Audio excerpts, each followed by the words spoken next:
gati për të nisur diskutimin, dua ta nis me Arbën, jo për të kuptuar të dy që kam ndonjë simpati të shtuar ndaj Arbës, do ta ndjeni edhe të njëjtën dosë, por ti këto 2 javët e fundit më bëre të vija unë se një mashkull që e ka të rëndësishme vizualitetin për shkak të punës, të ndiqen ato storyt e tua kur ti kishe bërë diçka në fytyrë, pa drojtë e ndaje me publikun, me gocat e gratë e tua që të ndjekin, sepse mendon është shumë fair enough në kohë që jetojmë që të flasim për gjithçka çfarë bëjmë ne në naturalitet dhe në origjinalitet? E para është sepse puna ime është orientuar në këtë industri dhe prandaj e ndjej të nevojshme ta ndaj atë që unë bëj vetë dhe është çështje edukimi, sigurisht në të njëjtin prizëm. Pra mendoj që pavarësisht se çfarë duam të bëjmë për të dukur bukur dhe mendoj dhe për të ndjerë bukur, sepse kështu ka ardhur koha sot. Është e rëndësishme të dimë edhe çfarë pasojash ka ose çfarë mund të ndodhi gjatë një procedure apo gjatë një akti për të përpjekur për të bërë të bukur. Është një presion i pashmangshëm, është një presion që vjen me moshën, është një presion që vjen nga mediat sociale për të qenë sa më të bukur. Është pjesë e shoqërisë konsumeriste ose konsumiste, nuk e di si e themi në shqip, por është pjesë e tregut, mendoj unë. Dikur gratë, vajzat, meshkujt, kam pasur karakteristika të ndryshme të cilat ata përdornin për të dukur bukur. Gratë bënin tatura në përtrajbe, ku diun Kleopatra bënte make-up gjithashtu, vinte make-up meshkujt, pastaj kishin gjëra të tjera, të qenit trima, të qenit, ku diun, mbase luftëtar të mirë, apo nuk e di të gjitha këto gjëra. Ka forma të ndryshme për atraksion, për të reqe. Por ka qenë ndryshe atëherë, mendoj, ka qenë më shumë shpirtërore, mbase ka qenë për çështje, nuk e di, pushteti në kohën e Kleopatrës, për atë qenit ose të dukurit ashtu, do të thoshte që ajo i përkiste një klase tjetër, kurse sot mendoj që është për shkak të pamjaftueshmërisë që ne ndjejmë si njerëz përballë gjithkujt tjetër, pra ka një boshllëk të raportit ton me të tjerët? Eksakt, unë mendoj që kjo është e gjitha e krijuar pikërisht nga shoqëria konsumeriste. Egi, ka një trysni të madhe, një boshlik pse bëri Arba mos ta bëj unë, se duket Arba mirë mos duke shti, më trego pak si e ke ndjerë ti në lëkurën tënde në këto vite, gjithë të presion social për të qenë ndoshta perfeksionisht bukur, se nuk e di çfarë është për ty bukur, se çfarë është për ty bukur nuk është për Arbën apo për mua. Padyshim bie shumë dakord me Arbën që tha që jetojmë në një shoqëri konsumerizmi dhe kjo është shumë e vërtetë dhe mendoj që shumica e vendimeve që lidhet me pjesën e bukurisë vjen nga bota e konsumerizmit të cilën ne fatkeqësisht e jetojmë sot.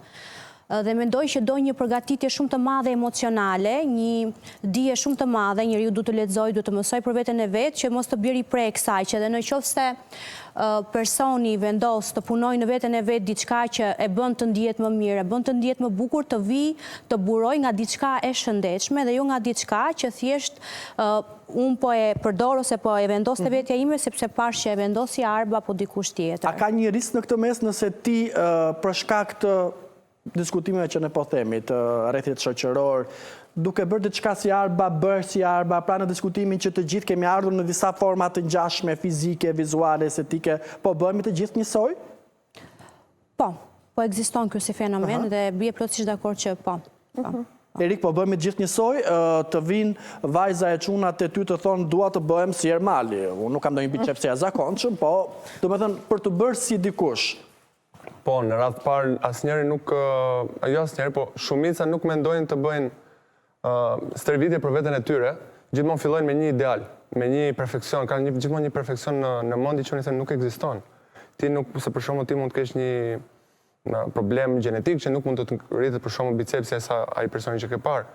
Plus ato që shohim në internet zakonisht janë shumë të përpunuara, janë imazhe të përpunuara, janë njerëz të cilët përdorin edhe për shembull tek profesionim steroidet që janë shumë në punë të cilat që bëjnë... Kjo mania për të bërë për të fryrë, nëse jam korrekt në term direkt me njerë. Absolutisht, po. Se ndoshta të req Arbën me njerë, ore, se është dhe çështja tani pse unë dua të fryej me njerë. Po, ideja është sidomos tek çunat është ai defekti që ne stërvitemi për verën, edhe nuk stërvitemi për vitet në vijim, të cilat do të u plakur, do jenë edhe më të vështira për të përballur nëse nuk kemi një trup që të arrim aty ku duhet. Ke një nuhatje të mirë për të kuptuar që Egi po të vjen vetëm se do të duket se ka këtë manin për të pasur konkurrencë mes gocave apo për të rrequr një djalë, e kupton dikë që e ka seriozisht palesën e dikush që vjen për 1 muaj apo për 2 muaj dhe për 10.000 like? Po, absolutisht. E kupton që në momenti parë që në diskutimi parë se personi që do të servisi veten e vet, pyetja e parë që do të bëj është çfarë mund të bëj unë për të përmirësuar veten, jo çfarë mund të bëj unë që të jem mirë në verë. Domethënë aty e kupton direkt. Pastaj normalisht si profesionist duhet të sqarosh gjithmonë tjetrit që gjëra që ti po bën është për ty, mos bë garë me dikë që është para te, se ka filluar para shumë vitesh, ka objektiva tjera, ka një stil jetese tjetër dhe këto njerëzit e gabojnë. Dhe besoj si reagon trupi njërit nuk reagon trupi tjetër. Absolutisht, nuk kemi një soi. Arba, kur unë të thash që dua të fryej me njerë me steroide për të rënë në sy, sepse është në zhargon mes djemve edhe vërtet kjo. Dhe nga ana tjetër dhe mes vajzave. Është vërtet, po te vajzat për gjëra të tjera, te meshkujt po, dakor, pjesën e trupit, muskujt keni juve. Ju keni mollzat, keni. Do me thënë që personalisht nuk shoh asgjë shumë interesante ke six-pack-u, por që sa shumë të rëndësishme për meshkujt. Gjithsesi, po, Armal, sepse janë modelet që shohin gjithkohës në rrjetet sociale. Pra, që një mashkull të dukej kështu, mbas edhe shumë vite përpara, do dukej më bukur se sa dikush që nuk dukej kështu, në plazh, po themi, pra kur dukej figura fizike e tij. Mund të tërhiqte më shumë. Por sot është pikërisht kjo figura që demek do tërheqë se s'bën, që përsëri nuk është e vërtet, sepse dhe ne femrat njësoj pak a shumë funksionojnë për sa i përket pikpamjes shpirtërore.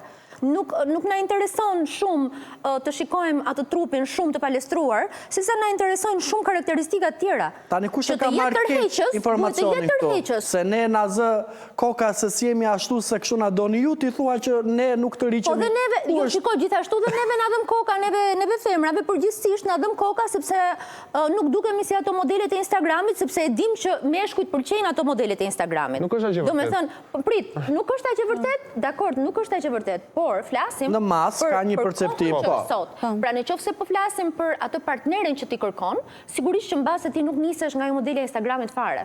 Por çështja është që ka shumë pak. Aq më tepër adoleshentët sa të ndikushëm janë nga këto format standarde të bukurisë, jo dash Gen Z, jo. Domethënë adoleshent kam djalin tani, se më thënë se vajzat u rritën pak. Jo, nuk e kanë këtë, është perceptimi i gabuar që të rinë do të shkojnë në palestër dhe shkon në palestër, por sepse pak përpara kur ka qenë më i vogël, ka qenë shumë i çëndetshëm dhe e kishte problem këtë në shoqërinë që ishte, sepse her pas here i referoheshin si ai buçka apo ku diun këto fjalë. Dhe patjetër që ti ndihesh keq kur në shoqërinë që ti je rreth mund të dëgjosh fjalë të tilla poshtë e përpjet. Dhe sigurisht që kjo ka ndikuar në vajtjen në palestër, por tashmë ai është goxha i vogël, por prapë ai shkon në palestër sepse do që të ndihet mirë, do që të duket bukur, por do që të ndihet mirë. Që është më së e rëndësishme dhe aleluja që ka një... Unë mendoj që kjo ndikon nga shumë faktor thelbësor, do mos në shoqërinë tonë, si që janë dhe familja. Në momentin që personi që rritet në një familje suportuese, që është i aftë i tregoj fëmijës çfarë është e shëndetshme, që cila është bukuria e vërtet, baza, dhe fëmija rritet me një vetbesim, dhe sado që të jetë presioni shoqërisë, gjithmonë ai do ta ndërtojë atë mbi një bazë të shëndetshme dhe çfarëdo lloj evolucioni që do bëj ai në vazhdim si njeri për t'u përshtatur trendeve të bukurisë ose për të bërë një enhancement që i themi ne ose një rritje të bukurisë natyrale. Për të qenë korrekt me publikun, nuk ka zë të keqe të ndikësh trendet e bukurisë. Pra nuk ka zë të keqe të mbash veten, të mirë kujdesesh. Çështja është a ka një limit, a ka një masë. Ka kur këto fillojnë të udhëheqin jetën tënde dhe mënyrën se si ti ndihesh dhe ky fatkeqësisht është rasti për shumë nga neve, shumë, një pjesë shumë e madhe të shoqërisë. Arba që duhet me qenë komplet. Po, absolutisht të ndihesh i pavlerë dhe të ndihesh i pamjaftueshëm me veten tënde, sepse ti nuk dukesh ose nuk vishesh, se ne themi vetëm duke, është dhe veshja. Në një mënyrë të caktuar.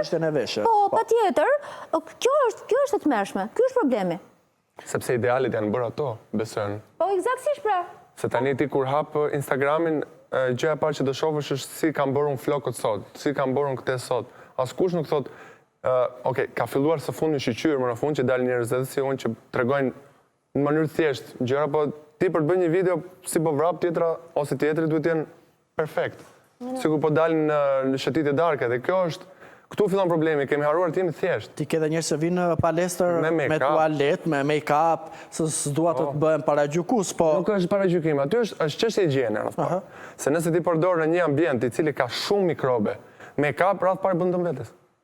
Nëse unë di që në shumë palestra janë dhe vende ku shkohet, se tash ka shumë pak vende sociale. Po, sigurisht për të njohur mbase me dikë ose për të parë dikë, për të pëlqyer. A ka suksese ke martuar sa çifte, sa njerëz që ta dim të faktën? Se Arba e shashkën, po ta konfirmojmë si statistik, ke martuar, është martuar? Zero, sepse shumica e njerëzve që shqyr frekuentojnë palestrat në orar që shkoj unë, që është mëngjesi. Janë njerëz të cilët shkojnë një orë dhe ikin se duhen në papë. Po se dhe hormonet në mëngjes, apo dhe kjo është më vetë Martha, mos i hormoneve në pikë të mëngjesit. Egi ka një garë mes gocave për të dukur më bukur, një vetull, një mollës, buzë, pastaj për të rënë këtë gjykimin e mediave sociale, exagjerove. Pa tjetër, definitivisht, si fenomen në shoqëri ka një garë shumë të madhe, por personalisht vetë, mendoj që kjo nuk duhet të vi nga një garë me një person tjetër. Gjithmonë duhet të vi nga ajo që të bën ty të ndihesh mirë me veten dhe ajo që ti do ta shikosh veten tënde. Nëse ti mendon një version më të mirë, më të lartë për veten dhe dëshiron të arrish, kjo është ajo që është e shëndetshme për mua. A do duhet ti të japësh llogari dikujt nëse ke bërë ndërhyrje? A ke bërë ti ndërhyrje? Ndërhyrje kirurgjikale jo. Estetike? Enhancement boosters, patjetër që po dhe kujdesem dhe jam shumë pra për kujdesim. Format e buzës janë të tuat, origjinale, janë pak të shtuara me ndërhyrje në arbës, në ermalit? Me boosters dhe me ndërhyrje jo kirurgjikale. A duhet t'japësh dikujt llogari? Një shoqe, një familjari, një partneri, a mendon se her pas here abuzohet edhe me llogarin që jep dikujt tjetër pse bëra, pse se bëre? Në shoqërinë tonë patjetër që abuzohet, por unë personalisht vetë mendoj që nuk i detyrojmë as kujt as llogari. Lisa, çfarë më kujtove tani? Më kujtove sepse po e flisnim jo më larg se para disa ditësh në zyrë. Po, unë ju kam vënë çip në zyrë, nga diskutimi i zyrës tënde e bëra, të lutem shumë. Nuk mund të jenë rastësi gjërat. Ne po diskutojmë në zyrë për të gjithë këto personat publik, të cilët kanë publikuar në rrjetet sociale se sa shumë janë dobësuar jashtëzakonisht shumë, janë disa prej tyre, dhe të gjithë, asnjëri prej tyre nuk ka pranuar ose nuk e ka thënë ose jo asnjëri, se nuk mund ta them se s'është se i kam ndjekur të gjithë, po shumica e tyre nuk. Kjo është tema më e ndjeshme në metropolë sot në Tiranë. Që kanë përdorur pikërisht të produktet që sot se nuk ja duhet të them. Mund t'i them brendet, po. Mund t'i themi se janë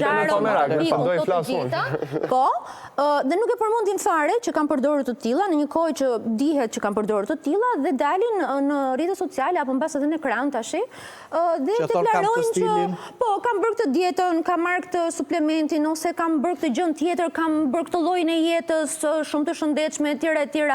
Që okej, shikon, shumë mirë që thonë që i kanë arritur kështu, por nga ana tjetër njerëz të tjerë të cilët vuajnë të njëjtin problem të peshës dhe janë përpjekur me të gjitha këto mënyrat, jo një herë, por shumë herë, se unë e di, unë e kam vuajtur vetë, dhe më kam mbajtur dieta pafund, dhe thjesht nuk bija. Tani, mbase i ndërprisi atër kur s'duaj, mbase nuk i zgjasja sa duaj, mbase nuk isha vullnetin e dur, mbase nuk i kombinoja me aktivitet fizik, nuk e di. Po kam qenë në këtë rrethin vicioz vetë shumë gjatë dhe e di se sa e dhimbshme është dhe mendoj këta njerëzit e tjerë që po vuajnë të njëjtin problem në këtë moment dhe shohin që sa shumë dhe sa shpejt i kanë arritur, se këtu çedon e gjithë historia. Unë nuk them që nuk bëhet ai lloj trupi duke mbajtur këtë lloj regjimi dhe të gjitha gjërat që ato kanë bërë, po do doj më shumë kohë. Erik më thuaj. Dhe do vitë Eriku tani, po dua të rritë të ty me që edhe ke kontakte me personazhet, qasjet publike. Jo, këto nuk kanë kontakte me të tillë. Jo, pse ka një ndrojtje në optikën tënde dhe logjikën tënde? Pse nuk e pranojnë këta personazhe që kanë edhe një impakt social? Kanë 10.000, 100.000, 300.000, 5 milion të blerë, nuk po jep ti diskutimi. Kanë impakt social. Pse nuk thonë kemi përdorur Ozempikun, Manxharon, janë disa injekcione për ata që nuk, po që injektohen në trup. Mbase thua çështje për regjim. Jo, unë mendoj dhe, shiko, ka edhe një gjë, unë si e shoh unë, mendoj që këtu ka edhe një lloj përgjegjësie nga ana e tyre. Po, edhe unë këtë mendoj. Sepse çështja është që të përdorësh një produkt të tillë, tashmë gjithë bota e di që akoma nuk dihen efektet anësore afatgjat të këtyre produkteve. Jo, dhe shumë kanë deklaruar efektet tmerrsisht negative në shëndet. Te disa, por ne nuk dimë afatgjat se çfarë ndodh ke këta lloj personash, sidomos kur këto pastaj mund të përdoren edhe në mosha të vogla. Dhe nëse deklarojnë që kanë bërë një gjë të tillë, praktikisht nëse unë të ndjek ty dhe ti po thuaj që ti ke përdorur këtë produktin për të rënë nga pesha, dhe unë ndërsa të djeg, të besoj, të shikoj sepse kam besim ke gjërat që thua, më pëlqen si flet, etj, dua të bëj dhe unë të njëjtën gjë. Dhe nuk duan të mbajnë përgjegjësi për një gjë të tillë, sepse që e marr unë vendimin për veten time, mbas edhe unë do e merrja që do bëja një nga këto. Është një gjë tjetër, por që t'ja them njerëzve që më ndjekin, ose duhet ta them dhe të them, shiko, unë e kam bërë, por nuk e di, ju duhet flisni me mjekun tuaj. E kuptova. Tani sa e rëndë është dhe psikologjikisht, Erik, kur unë, Egi e shumë të tjerë, kemi vite që vim në palestër, japim shpirtin vërtet, nuk po flas për të pjesën e komunitetit që vjen për të gjuajtur, për të martuar apo për të marrë lajke. Dhe befas shohim Arbën që në 2 muaj për shkak të injeksioneve është dobësuar dhe më tregon që jam dobësuar me dieta, me palestër. Ka një traumë për ata që vërtet japin shpirt në palestër dhe nuk arrin rezultate në 2-3 muaj, siç këto produkte injeksione po japin sot. Absolutisht që po. Problemi më i madh është t'i bindesh ata njerëz që ai që ka arritur ato rezultate nuk e ka bërë në mënyrën që po thot. Po të gënjen, aty është problemi më i madh. Edhe a mund të dikush të bjeri 10-20 kg kaj shpejt në palestër? Atëre, në ana e punës time të bish 10 kg për një javë, se janë ca që dalin produkte. Injekcione që i bëjnë?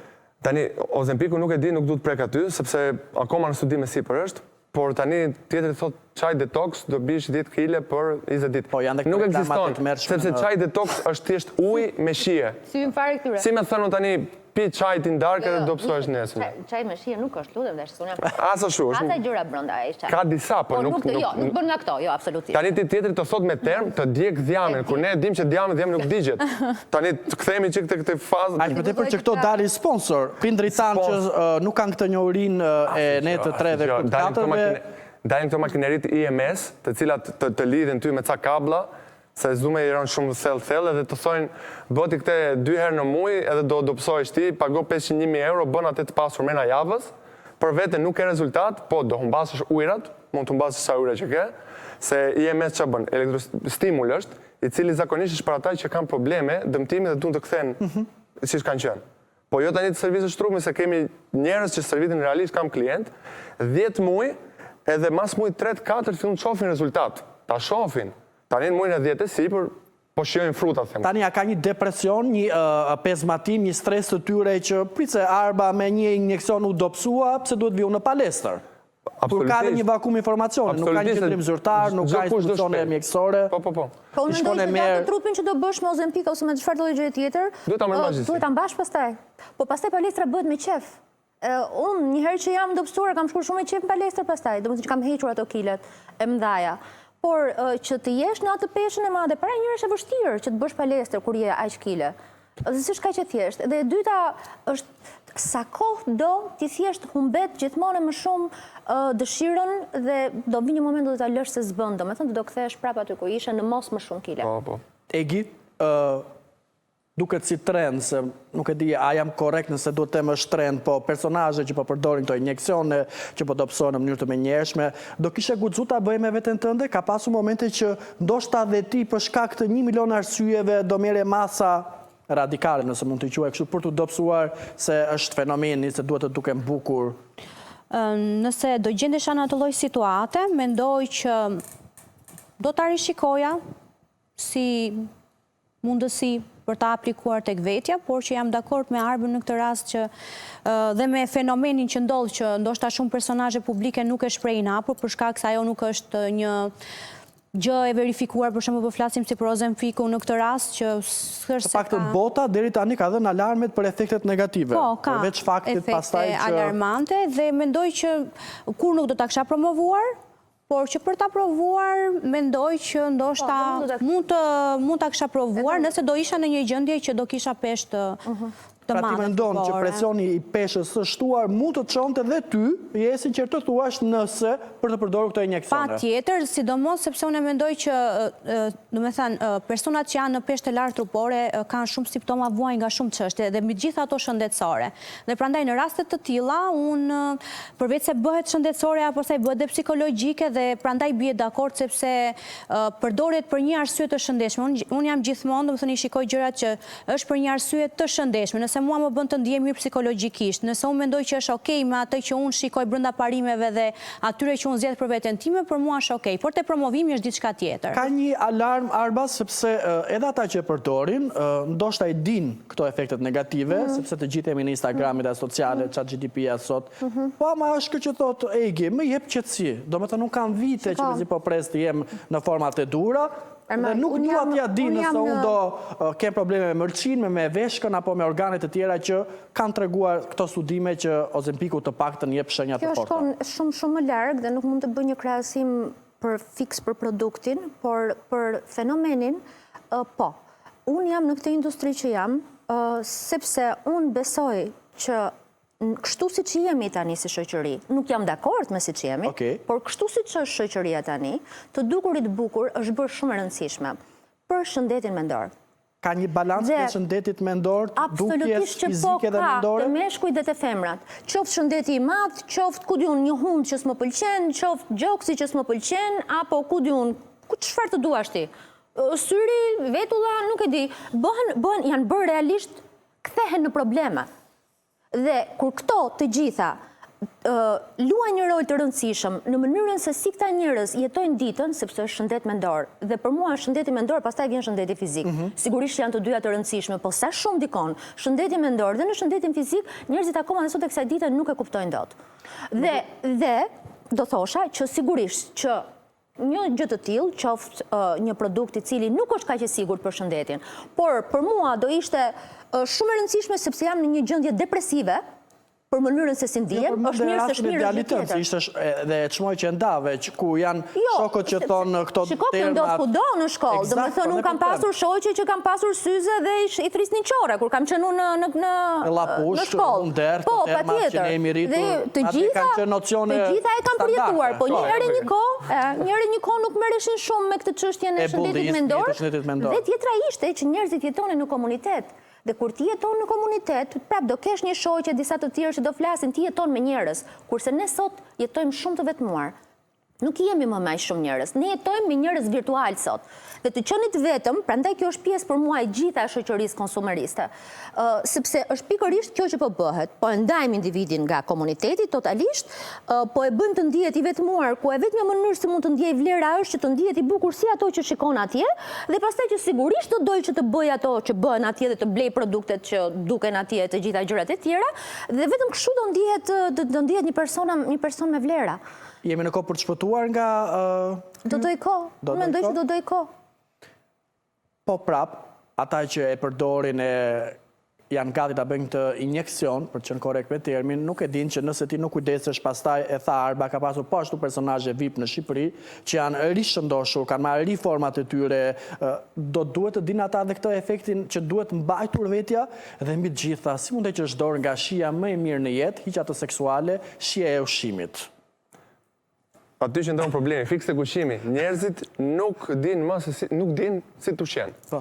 Sepse jemi mësu në shoqërinë tonë tani të shpejt, të ushqemi shpejt. Duam gjën sa më të thjesht ta konsumojmë e tikim. Mundësisht këtë të shqemë më të mirë në botë. Paraj këto produkte që ne përdorim janë shumë të shijshme.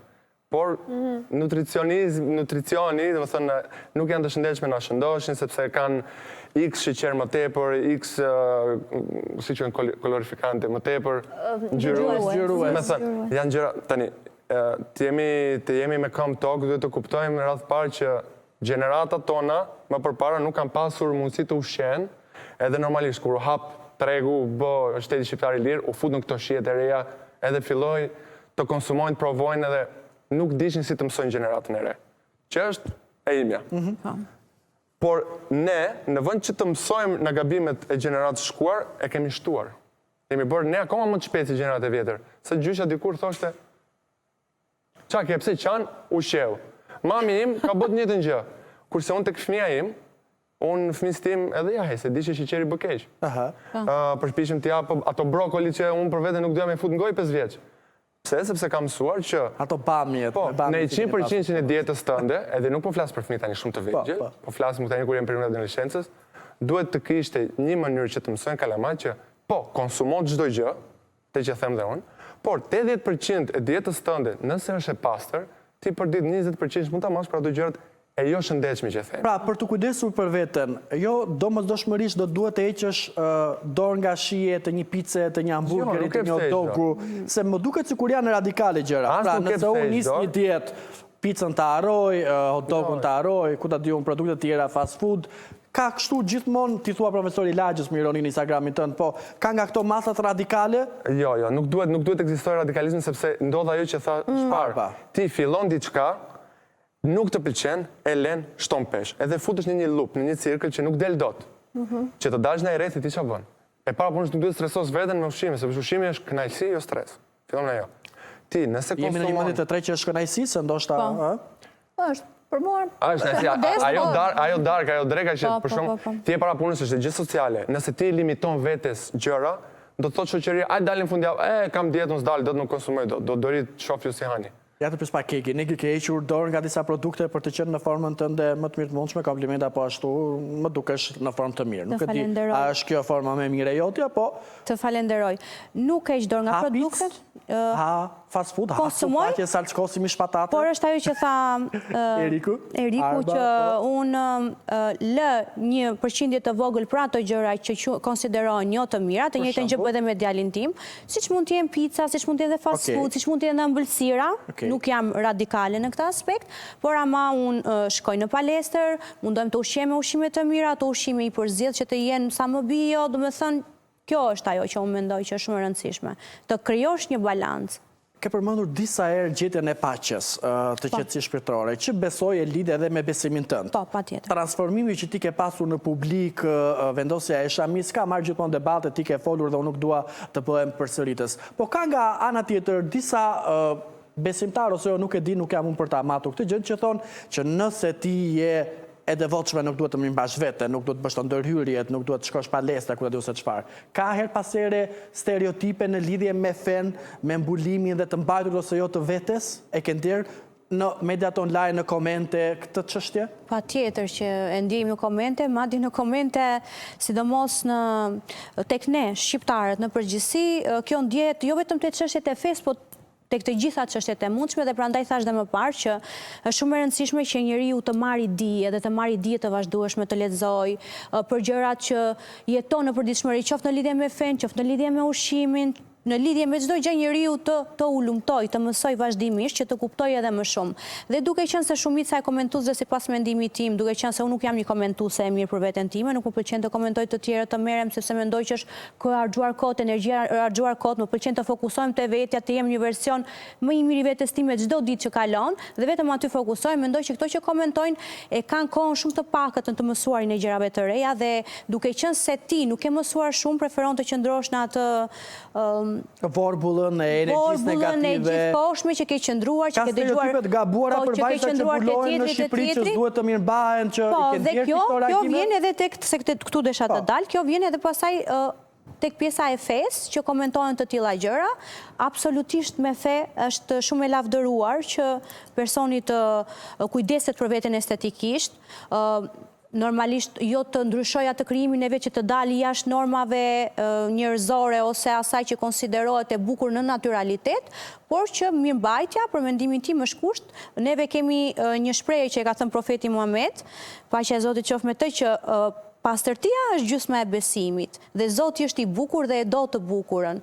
Dhe përsa kohë njeriu qëndron modest në shpirt, në pamjen e jashtme dhe kujdeset për veten e vet, kjo mendoj që është gjë shumë e mirë, dhe mendoj që i takon një kategorie të lartë njerëzish që mendojnë lart për veten e vet dhe mendojnë dhe mendime të mira për Zotin që i ka krijuar. Je mërzitur apo për shkak se e gjetur këtë paqen ti nuk është se peshon çfarë shkruan Arba Ermali dhe Eriku në mediat sociale për ty apo për kolege e shoqërë të tua? As pak, sepse në fillim të intervistës të diçka që çdo gjë është relative, domethënë dhe bukuria dhe mënyra si perceptojmë gjërat, dhe ajo që vjen është mënyra se si të tjerët i perceptojnë gjërat karshime, jo se si unë i perceptoj. Nuk e marr personale fare se s'është bota ime është kjo.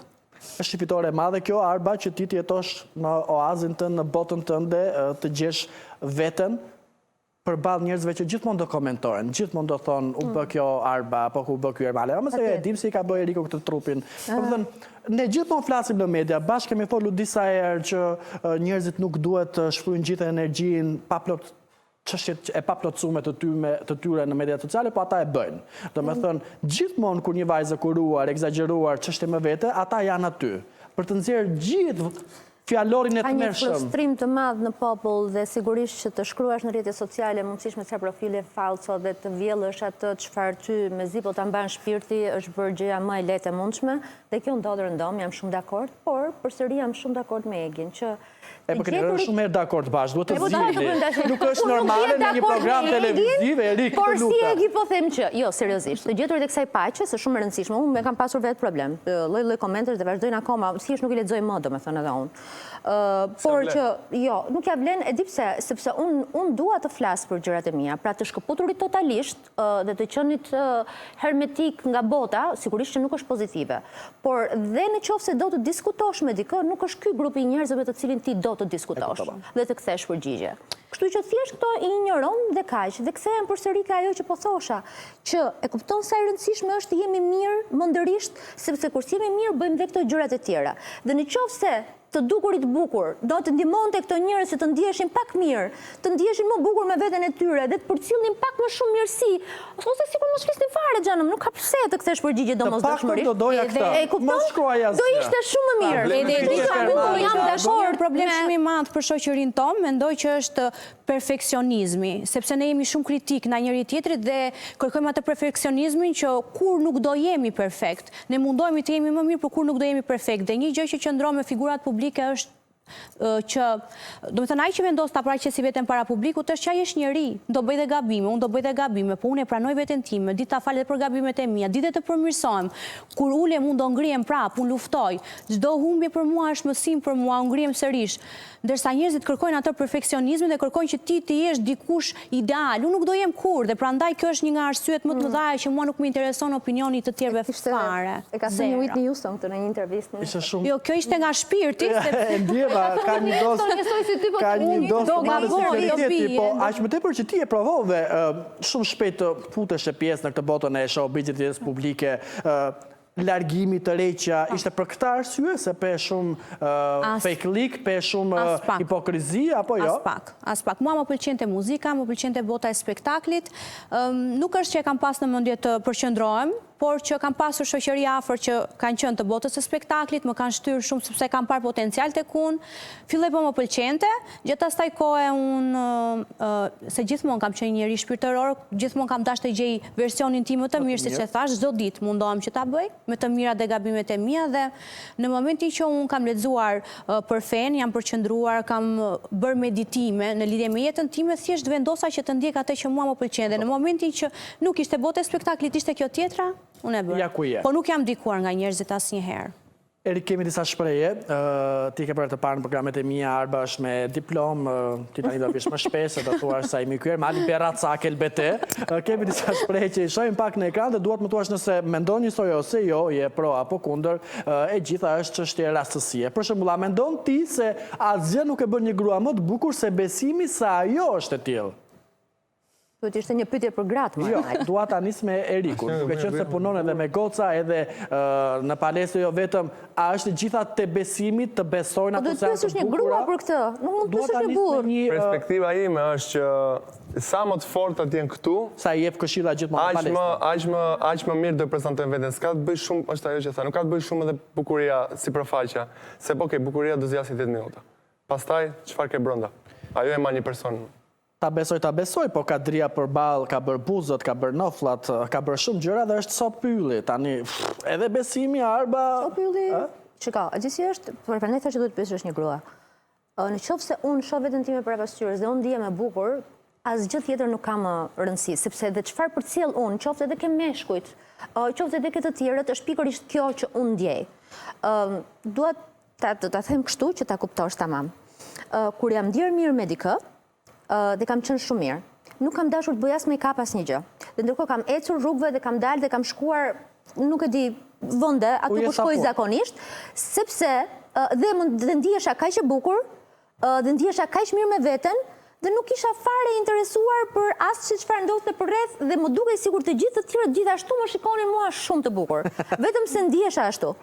Mbase do kisha kapur flokët lart dhe tash do kisha bërë make-up, mos tash dal pa lart, di? Por që nuk fare duke e parë veten në pasqyrë dhe po ta vë sot të plurin e syve apo ta vë emailin, jo mos ta asgjë fare absolutisht. Që nëse unë ndihem ashtu, e përcjell atë dhe për më tepër nuk ka rëndësi asgjë tjetër. Mirë, shkojmë tek një shprehje që është tani për ty, Arba. Unë doja të jep te Eriku, sepse ka goca që shkojmë me u bubun palestër, po ti the jo, s'është për Erikun kjo. Ne jemi robër të pasqyrës son. Je ti e robëruar nga pasqyra që ke në shtëpi? Të gjithë jemi robër të pasqyrës. Të gjithë? Po. E beson këtë gjë? Po.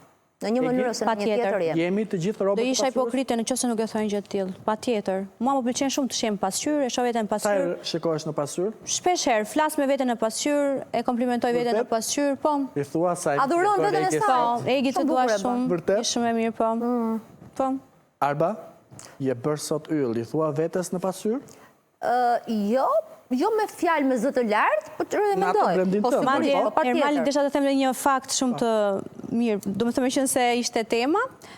Unë jo vetëm po e praktikoj këtë gjë, jam bërë me një mbesë të vogël edhe marrë dhe mbesën e çoj faleminderit, e çoj te pasqyra, e komplimentoj te pasqyra dhe djalin po ashtu. Se mendoj që është një gjë shumë e bukur dhe luan një rol shumë të madh shpirtëror për motivimin e vetes dhe për rritjen e vetë besimit e vetja, për të qenë më i lumtur. Njëri që ka muskuj si ty nuk e shikon vetëm në pasqyrë se i bie ndonjëherë masa muskulare dhe Ne kemi problem psikologjik, ne shohim veten gjithmonë dobët ose të shëndosh, ne kemi problem tjetër. Jo, çuna pas palestra janë gjithmonë kështu, ti e di. Po mat punën që ka bërë. Palestra pa pasqyra nuk Ku kuptojnë çunat që kanë nisur palestrën tek storit, selfie që nxjerrin pas palestre. Edhe kur bëj palestrën, gjëja parë që do bësh ku do vendos pasqyrën.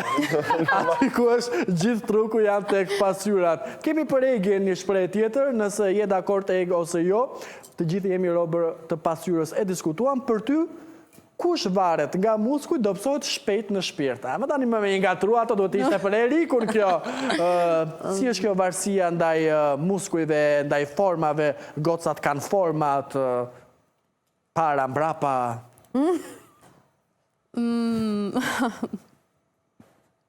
Presion edhe ky pashmangshëm për format edhe te gocat? Po edhe te vajzat patjetër. Ekziston po vajzat e meshkujt, por mos thënë ndoshta edhe më tepër.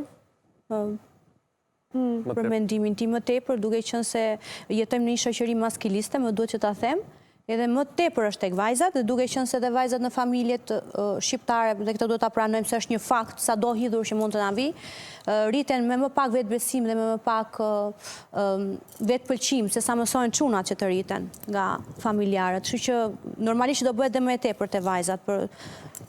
Unë nuk e shikoj veten këtu, veten time, por që është e vërtet. Gocat në palesër vetëm për format të paktën të pasme?